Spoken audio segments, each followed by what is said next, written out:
Jedeš. Dobrý deň, vážení priatelia. Predstavujem vás najnovšiu novinku od firmy Panama, ktorú sme uviedli na slovenský trh tento rok, teda uvádzame. Je to Panama Hybrid, ktorý je kombinovaný benzínový a elektromotor. Je možné ho samostatne doma nabiť a potom na elektriku prejdete 50 km. Výkon 235 koní dáva slušnú dynamiku tomuto vozidlu, plne vybavené s ledkami, s palubovkou digitálnou, s automatom. Je to naozaj veľmi komfortné vozidlo. Zároveň máte komfortné vozidlo pre rodinu, ale zároveň máte z toho minivan, takže rodinu viete zobrať aj na menšie niekoľkodňové výlety, kľudne aj na celý týždeň. Vidíte rozložený stôl, ktorý sa dá umiestniť aj vonku. Z tohto sedenia si pohodlne viete urobiť celkom pohodlné spanie pre dve osoby. Ďalšie dve osoby potom majú spanie hore.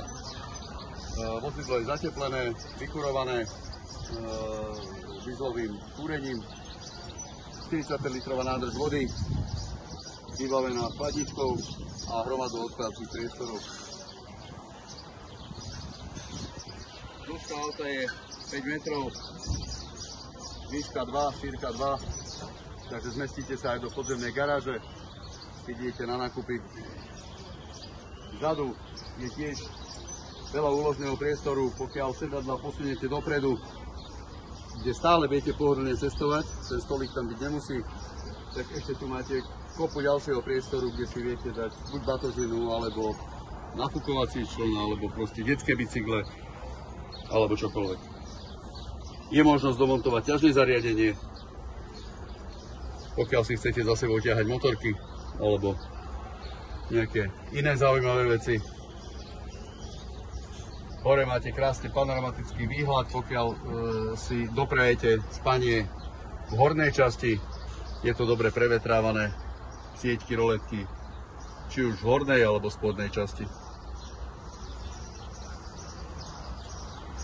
Povinnou výbavou pri tomto vozidle už je dvojkáčia sprcha. Je tam zabudovaný menič, takže máte 220 V na palube. Tých možností rozšírenia, či už predstanu v tejto časti, kde si viete dať sedenie, alebo inú konfiguráciu, všetko si viete pozrieť na našich stránkach alebo u nás na sedisku. Takže vás vítame a čakáme vás. Ďakujem, dovidenia.